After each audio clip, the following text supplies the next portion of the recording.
అన్నదాత అన్నదాత మీ అన్నదాత చెమటోడ్చి ఆహారాన్నందించే రైతన్నా అనునిత్యం నీ కండదండగా నిలిచే నేస్తం ఎవరన్నా అన్నదాత అన్నదాత మీ అన్నదాత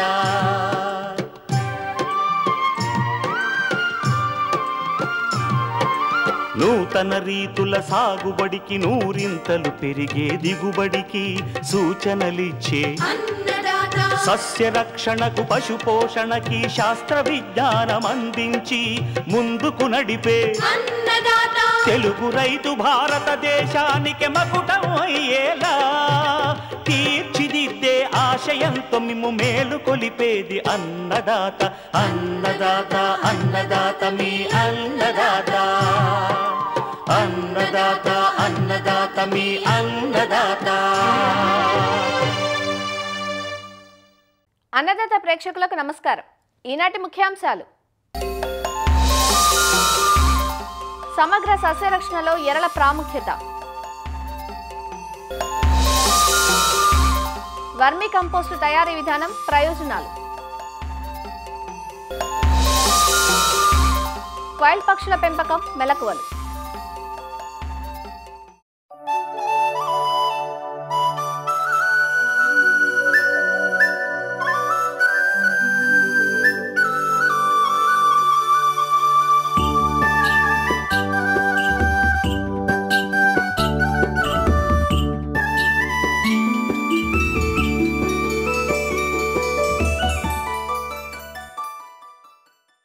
అధిక దిగుబడుల సాధనే ధ్యేయంగా సాగుతున్న నేటి వ్యవసాయంలో భూములు సారాన్ని కోల్పోయి నిర్జీవం అవుతున్నాయి. అందుతున్న దిగుబడుల కన్నా గుమ్మరించే రసాయనాలే అధికంగా ఉంటున్నాయి. ఇలాంటి సమయంలో భూసారాన్ని పెంచి భూమి ఫలదతను పరిరక్షించాలంటే సేంద్రియ ఎరువుల వాడకం తప్పనిసరి. సేంద్రియ ఎరువులంటే ఒక్క పశువుల ఎరువే కాదు, జీవన ఎరువులు, పచ్చిరొట్ట ఎరువులు, వర్మీ కంపోస్టు కూడా వస్తాయి. వానపాముల విసర్జితమే వర్మీ కంపోస్ట్. వర్మీ కంపోస్టును ఎలా తయారు చేసుకోవచ్చు, ఏ వ్యర్థాలను ఇందుకు ఉపయోగించుకోవచ్చు, ఎలాంటి మెలకువలు పాటించాలి, ఉపయోగాలేమిటి అనే వివరాలను తెలియజేస్తున్నారు ప్రొఫెసర్ జయశంకర్, తెలంగాణ రాష్ట్ర వ్యవసాయ విశ్వవిద్యాలయం Palem Krishi Vigyan Kendra program coordinator doctor Prabhakar Reddy. Vermicompost అనేది వానపాములు తిని విసర్జించిన పదార్థం. ఇది సేంద్రియ ఎరువుగా చాలా ఉపయోగపడుతుంది. ఈ వర్మీ కంపోస్ట్ తయారు చేయడానికి మనకు ముఖ్యంగా సాధారణ వానపాములు కాకుండా ఈ సేంద్రియ పదార్థం తినే వానపాములను మాత్రమే ఉపయోగించాలి. ఇక్కడ మనకు యూడ్రిల్లస్ అనే వానపాములు, ఎక్స్కవేటర్స్ అనే వానపాములు, 2-3 రకాల వానపాములు మాత్రమే ఈ వర్మీ కంపోస్ట్ తయారు చేయడానికి ఉపయోగపడతాయి. ఈ రకమైన వానపాములు 90% సేంద్రియ పదార్థాన్ని తిని ఒక 10% మాత్రమే మట్టిని తినే అలవాటు కలిగి ఉంటాయి. ఈ వర్మీ కంపోస్ట్ తయారీకి ఉపయోగించే వ్యర్థ పదార్థాలను చూసినట్లయితే ఈ యొక్క పంటలు కోసిన తర్వాత మిగిలిపోయిన పంట వ్యర్థాలు, లేదంటే పశువుల పాకలో మిగిలిపోయిన లిట్టర్ కానీ, ఇతర పేడ కానీ, ఇతర వ్యర్థ పదార్థాలు, అలాగే కూరగాయలు, కుళ్ళిపోయిన కూరగాయలు కానీ, ఇంటిలో ఉండే చెత్త కానీ, లేదంటే గ్రామీణ ప్రాంతాల్లో గ్రామ పంచాయతీ నుంచి వచ్చే వివిధ రకాలైన తడి చెత్తను కూడా ఈ యొక్క వర్మీ కంపోస్ట్ తయారు చేసుకోవడానికి ఉపయోగించుకోవచ్చు. ఈ వర్మీ కంపోస్ట్ తయారు చేసుకోవడానికి ఈ ఎండ తగలకుండా, వాన పడకుండా ఉండే విధంగా ఒక షెడ్డుని, ఒక పర్మనెంట్ షెడ్ కానీ, లేదంటే తాత్కాలికంగా తక్కువ ఖర్చుతో ఈ తాటాకులతో లేదా గడ్డితో కూడా మనం ఈ యొక్క షెడ్డును తయారు చేసుకోవచ్చు. ఈ షెడ్డులో మనకు ఈ యొక్క వర్మీ కంపోస్ట్ తయారు చేయడానికి తొట్లను నిర్మించుకోవాలి. ఈ తొట్టి యొక్క సైజులు కనుక మనం చూసినట్లయితే 1 మీటర్ వెడల్పు, 1/2 మీటర్ ఎత్తు, దాంతోపాటు పొడుగు మనకు ఉండే సేంద్రియ పదార్థాన్ని బట్టి 10 మీటర్లు లేదా 20 మీటర్ల పొడుగు ఉండే విధంగా మనము ఈ యొక్క వర్మీ కంపోస్ట్ తట్టెల్ని మనం తయారు చేసుకోవాలి. సో ఈ తొట్టెల్లో మనం సేంద్రియ పదార్థాలను వేసి వాటిపైన వానపాములు వేయటం ద్వారా ఈ వర్మీ కంపోస్ట్ తయారు చేసుకునే అవకాశం ఉంటుంది. దీంట్లో కనుక మనం ముఖ్యంగా చూసినట్లయితే ఈ అడుగు భాగాన వేపపిండిని చల్లుకోవాలి. ఈ వేపపిండిని చల్లుకోవడం ద్వారా ఈ వానపాములు తినే చీమలు, పురుగులు, బల్లులు లేదా తొండలు లాంటి వాటిని నివారించుకోవడానికి ఈ యొక్క మనం అడుగు భాగాన ఈ యొక్క వేపపిండిని చల్లుకోవాలి.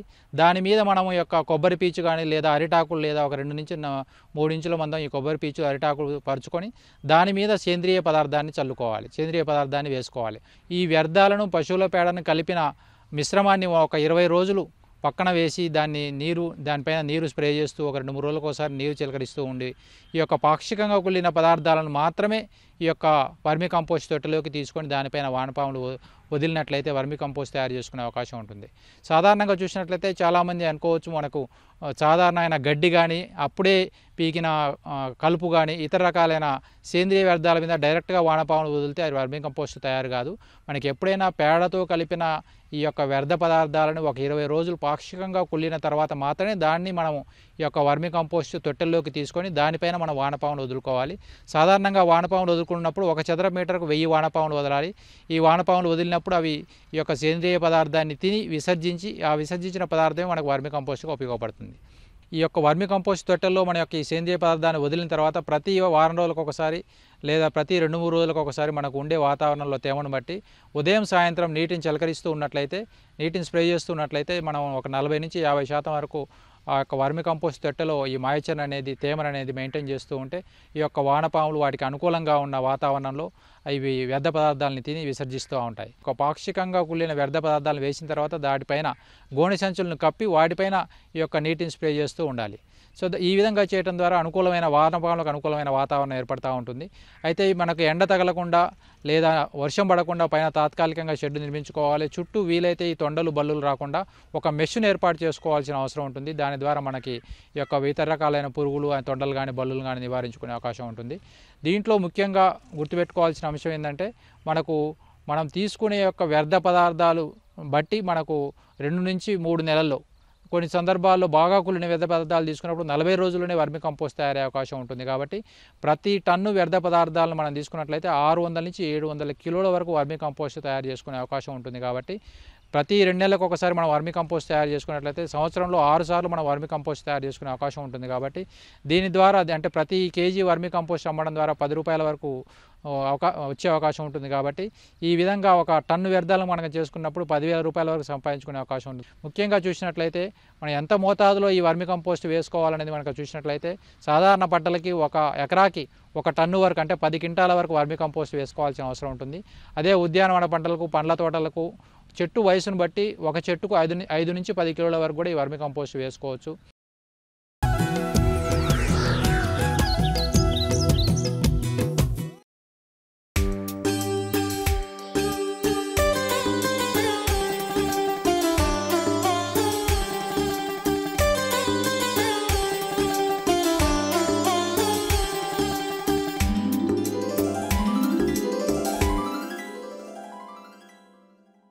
పంట విత్తింది మొదలు చేతికొచ్చే వరకు పలు రకాల చీడపీడలు పంటలపై దాడి చేస్తుంటాయి. పురుగు ఆశించిన ప్రతిసారి మందులు కొట్టుకుంటూ పోతే సాగు వ్యయమే కాదు, ప్రకృతి సమతుల్యత కూడా దెబ్బతింటుంది. పంటలకు మేలు చేసే మిత్ర పురుగులు నశించిపోతాయి. ఇలాంటి పరిస్థితుల్లో చీడపీడల నియంత్రణకు రసాయన మందులపైనే ఆధారపడకుండా సమగ్ర సస్యరక్షణ విధానాలను ఆచరించినట్లయితే ఆరోగ్యకరమైన దిగుబడులు తీసుకునే అవకాశం ఉంది. అలానే పర్యావరణాన్ని పరిరక్షించుకోవచ్చు. అవసరమైనప్పుడు మాత్రమే చివరి అస్త్రంగా రసాయన మందులను వాడాలి. పంటలను ఆశించే పురుగులను గుర్తించి ఉధృతిని తెలుసుకోవడంలో ఎరలు కీలక పాత్ర పోషిస్తాయి. వాటిలో జిగురు అట్టలు, లింగాకర్షక బుట్టలు, దీపపు ఎరలు, విషపు ఎరలు ముఖ్యమైనవి. మరి పలు పంటల్లో ఎరల ప్రాధాన్యం, వాడకం గురించి సమాచారాన్ని మనకందిస్తున్నారు ఆచార్య ఎన్జీ రంగా వ్యవసాయ విశ్వవిద్యాలయం, శ్రీకాకుళం జిల్లా నైరా వ్యవసాయ కళాశాల విస్తరణ విభాగం అధ్యాపకులు డాక్టర్ డి చిన్నమనాయుడు. వేసినటువంటి పంటల్లో ఈ చీడపీడలు రావడం సర్వసాధారణం. వాటి నివారణలో భాగంగా కూడా రైతులు ఎక్కువగా రసాయన మందులు వాడటం అనేది జరుగుతుంది. దీనివల్ల ఏంటంటే ఒకటి రసాయనాలు ఎక్కువగా వాడడం వల్ల సాగు ఖర్చు పెరిగిపోవటం, ఈ వాతావరణ కలుషితం, వాయు కలుషితం కానీ అలాగే నీటి వనరులు కూడా కలుషితం అయిపోవడం అనేది జరుగుతుంది. మరి ఇలాంటి పరిస్థితుల్లో ప్రధానంగా ఈ పురుగులు నివారణ కోసం నేరుగా రసాయనాల మీద ఆధారపడకుండా ఈ సమగ్ర సస్యరక్షణ పద్ధతుల మీద దృష్టి పెట్టాలి.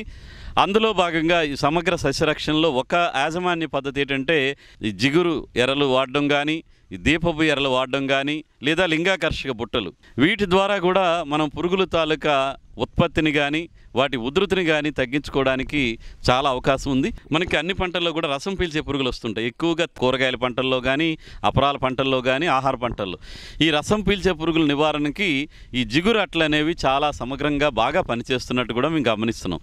ఇందులో మనకేంటంటే ఈ జిగురు పూసిన అట్టలు మనం వేసినటువంటి పంటలో పంట కన్నా ఒక అడుగు ఎత్తులో పెట్టుకుంటే వీటికి ఉన్నటువంటి జిగురుకి తెల్లదోమలు కానీ పచ్చదోమ కానీ తామర పురుగులు కానీ ఎగిరేటప్పుడు ఒక మొక్క నుంచి ఇంకొక మొక్కకి సంచరించేటప్పుడు ఈ జిగురు అట్టలకు అంటుకోవడం ద్వారా వాటి తాలూకా సంతతి చాలా వరకు మనం తగ్గించుకునేటువంటి అవకాశం ఉంటుంది. ఈ జిగురు అట్టలను కనుక మనం పంట తొలి దశల్లోనే ఈ రసం పీల్చే పురుగులు నివారించుకోవడానికి వాడుకుంటే ఈ రసం పీల్చే పురుగుల ద్వారా వచ్చే వైరస్ తెగులను కూడా మనం కొంతవరకు అరికట్టడానికి అవకాశం ఉంటుంది. కాబట్టి ఈ జిగురట్టలను వాడుకోవడానికి రైతులు ప్రయత్నం చేయాలి. ఇందులో మనకి ఏంటంటే పసుపు రంగు జిగురట్టలు అలాగే నీలం రంగు జిగురట్టలు కూడా మనకి అందుబాటులో ఉన్నాయి. ఈ పసుపు రంగు జిగురట్టలు ఏంటంటే తెల్లదోమ కోసం బాగా పనిచేస్తాయి. అదేవిధంగా ఎక్కడైనా తామర పురుగులు ప్రధానంగా అపరాల పంటల్లో మనకి కానీ లేదంటే కూరగాయల పంటల్లో కూడా తామర పురుగుల తాలూకా సమస్య ఎక్కువగా ఉంటే అక్కడ మనం నీలం రంగు జిగురట్టలను కనుక వాడుకుంటే అవి సమర్థవంతంగా తామర పురుగులని నివారించడానికి ఉపయోగపడతాయి. అదేవిధంగా ఈ ఎరల్లో ఇంకొక రకమైనటువంటి దీపపు ఎరలు అంటాం.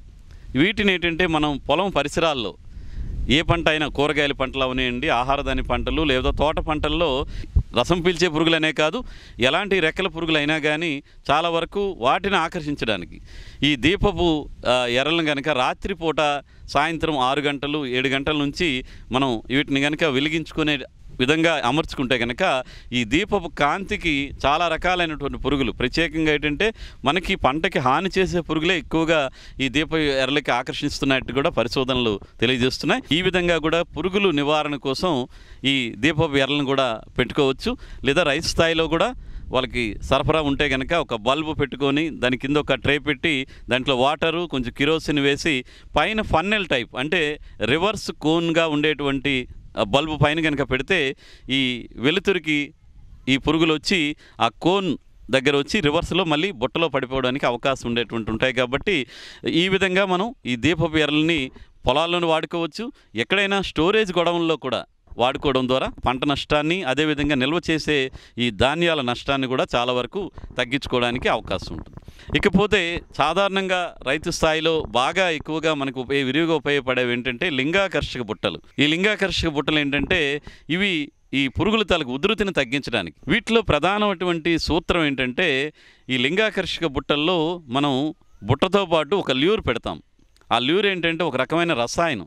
ఆడపురుగులు విడుదల చేసేటువంటి రసాయనం ఏ వాసనతో కలిగి ఉంటాయో అలాంటి రసాయనాన్నే ఈ ఫెరమోన్ ట్రాప్స్లో మనం వాడుకోవడం ద్వారా దీని ద్వారా ఏముందంటే మగ పురుగులు భ్రమపడి ఆడపురుగుల నుంచి వచ్చిన వాసనగా భ్రమపడి ఈ ట్రాప్స్లో పడి చనిపోవడం అనేది జరుగుతుంది. మగ పురుగుల తాలూకా సంఖ్యను తగ్గించడానికి మనకు ఇవి ఎక్కువగా లింగాకర్షక బుట్టలు అనేవి వాడతాం. తద్వారా ఏంటంటే మగ పురుగుల సంఖ్య ఎప్పుడైతే తగ్గిపోయిందో అవి ఆడపురుగులతో కలిసి వాటి సంతానోత్పత్తి ఉండదు. కాబట్టి తద్వారా పురుగుల తాలూకా మోతాదు సంఖ్యని తగ్గించుకోవడానికి మనకు ఈ లింగాకర్షక బుట్టలు అనేవి చాలా వరకు ఉపయోగపడతాయి. ఎక్కడైతే కాండం తొలిచే పురుగులు లేదంటే కాయ తొలిచే పురుగుల సమస్య ఉంటుందో అక్కడ మనం ఈ ఫన్నెల్ ట్రాప్స్ అనేవి వాడుకుంటాం. చాలామంది రైతులు కూడా చూసే ఉంటారు.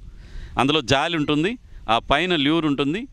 ఆ ల్యూర్ వాసనకి మగ పురుగులన్నీ కూడా ఆకర్షించబడి ఈ జాలి లాంటి ఏదైతే ప్లాస్టిక్ జాలిలాగా ఉంటుందో అందులో పడిపోతాయి.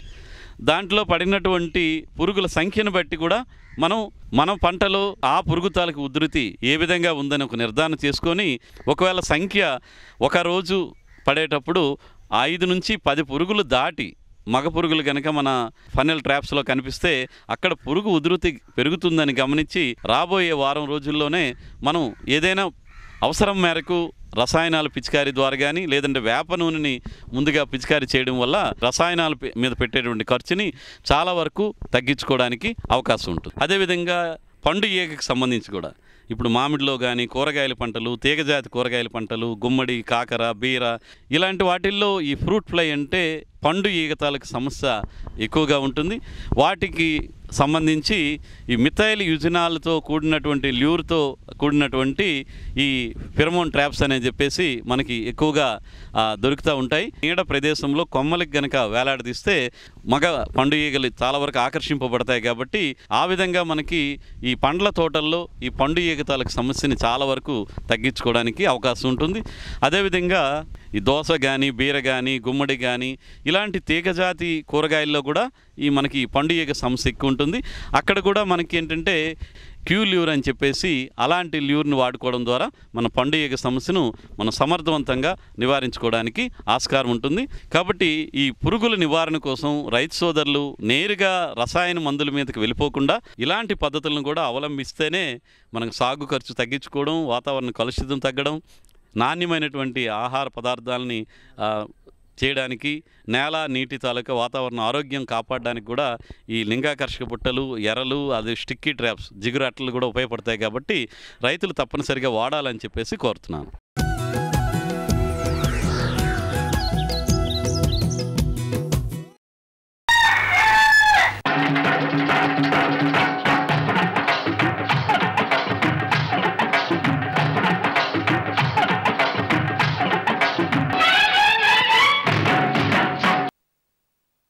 మాంసం కోసం పెంచే పక్షుల్లో కౌజుపిట్టలు కూడా ఒకటి. సాధారణంగా రైతులు ఫారం కోళ్ళు, నాటుకోళ్ళు, టర్కీ కోళ్ళు, కౌజు పక్షులను మాంసం కోసం పెంచుతూ ఉంటారు. వీటిలో కౌజుపిట్టలు చాలా చిన్న పరిమాణంలో ఉంటాయి. అందువల్ల తక్కువ స్థలంలో వీటిని తేలిగ్గా పెంచుకునే అవకాశం ఉంది. ఒక కోడిని పెంచే స్థలంలో 5-6 కౌజుపిట్టలను తక్కువ ఖర్చుతో పెంచుకోవచ్చు. వీటిని వైల్స్ అని, పరిగ పక్షులని, జపనీస్ పిట్టలని అంటారు. వీటి నుంచి సంవత్సరానికి 4 బ్యాచ్లు తీసుకోవచ్చు. అయితే రైతులు గుర్తుంచుకోవాల్సింది ఏమిటంటే వీటి మార్కెటింగ్.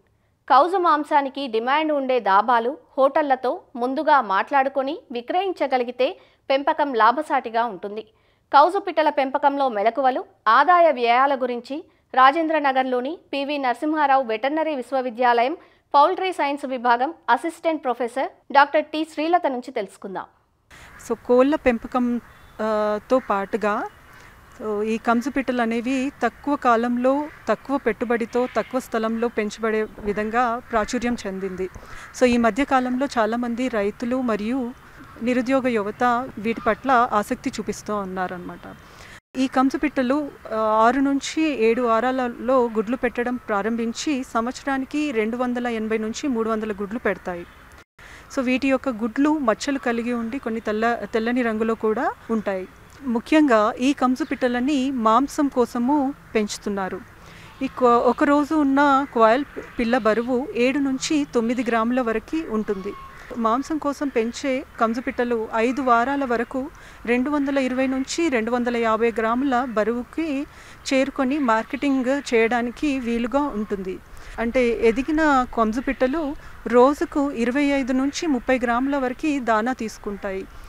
ఈ విధంగా అవి 5 నుంచి 6 వారాల వరకు పెంచినప్పుడు మనకి 500 నుంచి 600 గ్రాముల వరకు దానా తీసుకుంటాయి. వీటి జీవన సామర్థ్యము మనకి 90%గా చెప్పవచ్చు. సో కంజుపిట్టలో కోళ్ళ పెంపకంతో కంపేర్ చేస్తే ఒక కోడిని పెంచే స్థలం లోపల మనము ఒక 8 నుంచి 10 కంజుపిట్టలని పెంచుకోవచ్చు. కోళ్ళ గృహవసతి ఎలా ఉంటుందో కంజుపిట్టల గృహవసతి కూడా అలాగే ఉంటుంది. కాకపోతే ఈ కంజుపిట్టలు ఎగిరిపోకుండా ఉండడానికి మనం చుట్టూ కబూతర్ జాలి బిగించాల్సి ఉంటుంది.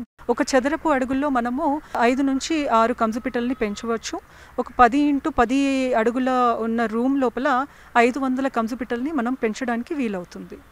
మరియు ఇవి తక్కువ దానా తీసుకొని ఎక్కువ గుడ్లు పెడతాయి. కంజుపిట్టల గుడ్లు మరియు మాంసము రుచిగా ఉండి వీటిని వివిధ రకాలైన వంటకాల రూపంలో ఉపయోగిస్తూ ఉన్నారు.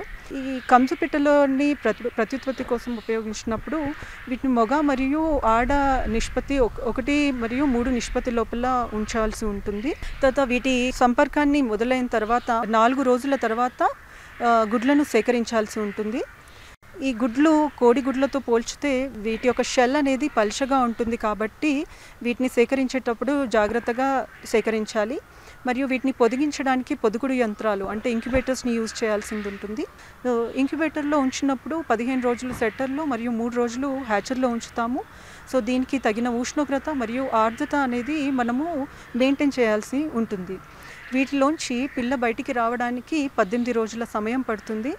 సో కోయల్ గుడ్లలోంచి వచ్చిన పిల్లలు చాలా సున్నితంగా ఉంటాయి. ఇవి బయట వాతావరణానికి తట్టుకోలేవు. ముఖ్యంగా చలికాలంలో ఈ చలిని అసలు తట్టుకోలేవు. కాబట్టి వీటిలో బ్రూడింగ్ అనేది చాలా ముఖ్యమైనది. సో మొదట 3 వారాలు వీటికి డీప్ లిటర్ పద్ధతిలో మరియు బ్యాటరీ బ్రూడర్ పద్ధతిలో కూడా మనం బ్రూడింగ్ అనేది చేయవచ్చు. సో డీప్ లిటర్ పద్ధతిలో చేసినప్పుడు మామూలుగా మనము కోళ్ళల్లో ఎలా బ్రూడింగ్ చేస్తామో కాయిల్స్లో కూడా బ్రూడింగ్ అలాగే చేస్తాము. ఇక్కడ మనము వంకీలు తిరిగిన పేపర్లను కానీ లేకపోతే గోనె సంచులను కానీ లిటర్ పైన పరవాల్సి ఉంటుంది. సో దీనివల్ల పిల్లలు అనేవి జారిపోవు. సో మనం మొదటి వారము 37 డిగ్రీల సెంటీగ్రేడ్ ఉష్ణోగ్రత ఉండేటట్టు చూసుకోవాలి. సో ఇవి చిన్న పిల్లలుగా ఉన్నప్పుడు హెడ్లింగ్ అనేది జరుగుతుందన్నమాట. దీన్ని ఒకదానిపైన ఒకటి గుమ్మికూడి వీటి లోపల సఫోకేషన్ అయ్యి మరణాలు అయ్యే ఛాన్సెస్ ఎక్కువ ఉంటుంది. కాబట్టి ఒక బ్రూడర్ కింద 250 నుంచి 300 కోయల్ పిల్లల కంటే ఎక్కువ మనము వేయకూడదు.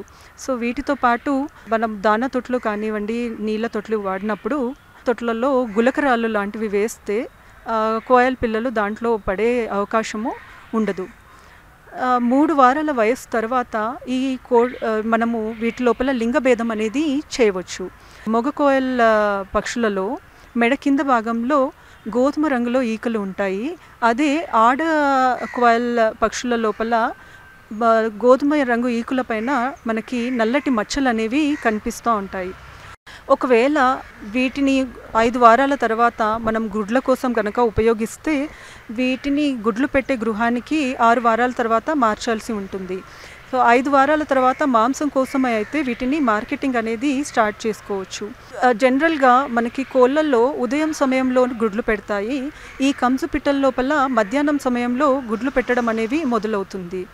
మొదటి సంవత్సరం ప్రొడక్షన్ కంటే మనకి రెండవ సంవత్సరం ప్రొడక్షన్ తగ్గుతుంది కనుక రెండవ సంవత్సరము ఈ గుడ్లకు పెట్టడం కోసం ఉంచడము అంత ఎకనామికల్గా ఉండదు. సో మాంసం కోసం పెంచే కోయల్ పక్షుల కోసము మాంసం కోసము అభివృద్ధి పరిచిన పక్షులని ఉపయోగిస్తే మంచిది. జనరల్గా గ్రుడ్ల కోసం పెట్టే కంచు పిట్టలను మరియు మాంసం కోసం పెట్టే కంచు పిట్టల యొక్క యాజమాన్య పద్ధతి లోపల పెద్ద డిఫరెన్స్ అయితే ఏమీ ఉండదు. కానీ మనం పర్టికులర్గా మాంసం కోసమే ఒకవేళ ఉపయోగిస్తే మాంసం కోసం అభివృద్ధి చేసిన బ్రీడ్స్ని మనం యూజ్ చేసినప్పుడు మనకి రిజల్ట్స్ అనేవి బాగుంటుంది. వీటి పోషణ విషయానికి వస్తే మామూలుగా మనము వీటిని మాంసం కోసం పెంచినప్పుడు స్టార్టర్ రేషన్ ఇవ్వచ్చు. ఒకవేళ గ్రుడ్ల కోసం పెంచినట్టయితే లేయర్ దానా ఇవ్వాల్సిన అవసరం ఉంటుంది. సో వీటి లోపల కోళ్ళతో కంపేర్ చేస్తే వ్యాధులు అనేవి చాలా తక్కువ. ఫస్ట్ 2 వారాల లోపలనే మనము తగు జాగ్రత్తలు తీసుకోవాలి. సో బ్రూడింగ్ సరిగ్గా చేస్తే మనము ఎలాంటి వ్యాధుల బారిన పడకుండా వీటిని మనము పెంచవచ్చు. సో వీటిలో జనరల్గా మనకి ఎలాంటి టీకాలు వాడాల్సిన అవసరం లేదు. కానీ ఒకవేళ ఏదైనా అవసరం ఉంటే కొక్కర తెగులుకి సంబంధించిన టీకాలు వాడాల్సి ఉంటుంది. సో ఈ కంచు పిట్టల మార్కెటింగ్ అనేది మనము కోళ్ళతో కంపేర్ చేసుకుంటే కోళ్ళల్లో మనకి ఆర్గనైజ్డ్ మార్కెటింగ్ ఎలా ఉంటుందో కంచు పిట్టల లోపల అలాంటి మార్కెటింగ్ లేదు. కంచు పిట్టల్ని లైవ్గా కానీ లేకపోతే డ్రెస్సింగ్ చేసి కానీ అమ్ముతూ ఉన్నారు. లైవ్గా రైతులు 40 నుంచి 45 రూపాయలు, డ్రెస్ చేసిన దాన్ని 50 నుంచి 60 రూపాయల చొప్పున వీటిని సేల్ చేస్తూ ఉన్నారు. సో మార్కెటింగ్ అనేది ప్రాపర్గా చూసుకోవాల్సి ఉంటుంది. డిఫరెంట్ డాబాస్తో కానీ రెస్టారెంట్స్తో టైఅప్ అవ్వడము. సో మీ దగ్గర కోయల్స్ అవైలబిలిటీ ఉంది అనేసి అందరికీ తెలిసేలాగా చేయడం వల్ల ఫార్మర్స్ వీటి వల్ల లాభాన్ని పొందగలుగుతారు. మనము 1000 కంచు పిట్టలని పెంచినట్టయితే వాటి లోపల చిక్ కాస్ట్ మనకి కంచు పిట్ట పిల్ల ధర 10 రూపాయల వరకు ఉంటుంది. వాటి యొక్క దానా కాస్ట్ అది 600 గ్రాముల వరకు దానా తీసుకుంటే మనకు దానా ఖర్చు ఒక 20 రూపాయల వరకు తీసుకోవచ్చు. ఇతరత్ర ఖర్చులు విద్యుత్ శక్తి మరియు మెడిసిన్స్ అలాంటివి తీసుకున్నట్టే 3 నుంచి 5 రూపాయల వరకు మనం పెట్టాల్సి ఉంటుంది. ఒక కంచు పక్షి పైన మనము 30 నుంచి 35 రూపాయల వరకు ఖర్చు అవుతుంది. సో రైతు కనీసం 40 రూపాయల నుంచి 45 రూపాయల వరకు వీటిని అతను సేల్ చేస్తే అతనికి తగిన ఆదాయం అనేది లభిస్తుంది. సో వీటిని బ్యాచ్ల వారీగా మనము మార్కెటింగ్ చేయడం వలన ప్రతి సంవత్సరం మనము 7 బ్యాచ్ల వరకు తీయవచ్చు. మరి మార్కెటింగ్ అనేది చేయడానికి సులువుగా ఉంటుంది. మరిన్ని విభిన్న అంశాలతో రేపటి అన్నదాతలో మళ్ళీ కలుసుకుందాం. నమస్కారం. అన్నదాతలు తమ సందేహాలు సమస్యలను 1800 425 4085 టోల్ ఫ్రీ నెంబర్లో ఉదయం 10 గంటల నుంచి 11 గంటల మధ్య పని దినాలలో సంప్రదించగలరు. ఈ కార్యక్రమాన్ని యూట్యూబ్లో www.youtube.com/annadaata ETV లింక్ ద్వారా వీక్షించవచ్చు.